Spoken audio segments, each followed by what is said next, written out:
Terlebih dahulu Mas, mungkin boleh disajikan ini apa hasil survei terbarunya Mas? Ya Putri, kami baru saja memang meriliskan survei periodenya dulu ya tatap muka pada tanggal 25 sampai dengan 31 Januari 2024. Jadi baru saja mungkin terpaut sekitar 2 sampai 3 pekan dengan survei indikatornya Mas Burhan. Dengan 8.000 responden, jadi margin of error-nya plus minus hanya 1,1%. Nah, temuannya yang paling utama memang elektabilitas di pasangan nomor satu itu 14,9%, pasangan Anies Mohaimin, kemudian paslon 02 60,1%, paslon 3 17,2%. Nah, kalau kita lihat lebih dalam ke trennya, kami melakukan survei terakhir ya, misalnya 5 kali terakhir survei di Jawa Timur itu 3 di awal sekitar bulan Mei, kemudian November 2022, Juni 2023 itu masih Ganjar Pranowo yang unggul.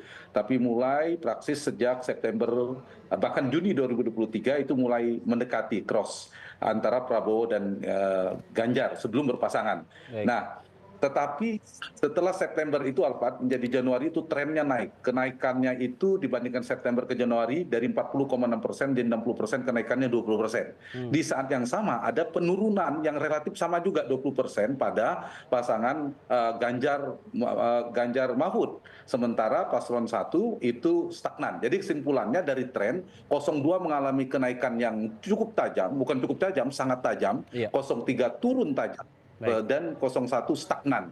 Dan kalau dibandingkan misalnya tren kami kan cukup jauh ya dibandingkan September. Kalau mau agak dekat dengan surveinya indikator politik, itu memang ada konsistensi penurunan pada 03. Misalnya kalau dilihat di indikator kan masih 19,9%. Di survei kami 3 minggu kemudian tinggal 17%, dan ada penurunan dan ada kenaikan. Kalau di indikator ada 56,2%, kemudian Pak Prabowo dan Gibran itu 60%, ada kenaikan 3-4%. Jadi trennya itu ya, ada kenaikan yang relatif sama dan penurunan yang sama, yang satu stagnan. Apa penyebabnya? Ini paling penting, saya mengisahkan dalam survei kami tadi, 3 faktor. Faktor Jokowi, migrasi, dan fusi.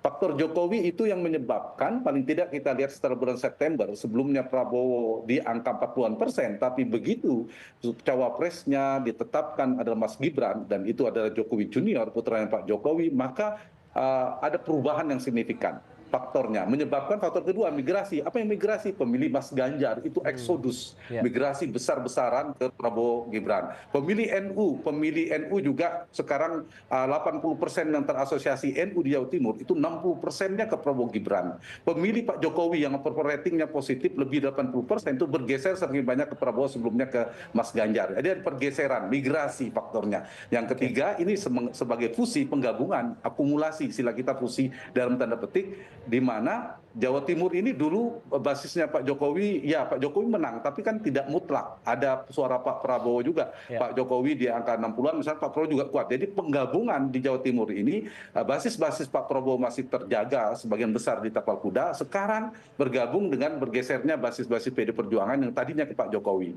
Ke Pak Jokowi sekarang ke Prabowo Gibran. Nah, itu juga yang menjelaskan di survei kami sedikit lagi, di subkultur regional 5 itu Arek, kemudian Mataraman, Madura tipis dengan Anies, tapi di luar itu Arek, Mataraman, Tapal Kuda, dan Pantura itu sudah dimenangkan oleh Prabowo Gibran, yang sebelumnya masih bersaing ketat. Di Mataraman masih menang Ganjar, sekarang sudah wilayah Prabowo. Di 11 dapil DPR semuanya dimenangkan oleh pasangan nomor 2, kecuali masih kompetitif di dapil Madura. Terakhir di 38 kabupaten kota juga kami melakukan cross tabulasi, cross tab, itu 4 kabupaten di Mataraman, terutama Blitar, Madiun, Kediri, itu masih Mas Ganjar unggul. Kemudian Anies berpotensi di Probolinggo dan Sampang, Madura. Di luar itu 32 kabupaten kota dari keseluruhan 38, kemungkinan besar berdasarkan data per hari ini itu unggul Prabowo Gibran. Jadi Jatim sekarang menjadi basis Prabowo Gibran per hari ini. Baik, saya ingin juga meng-cross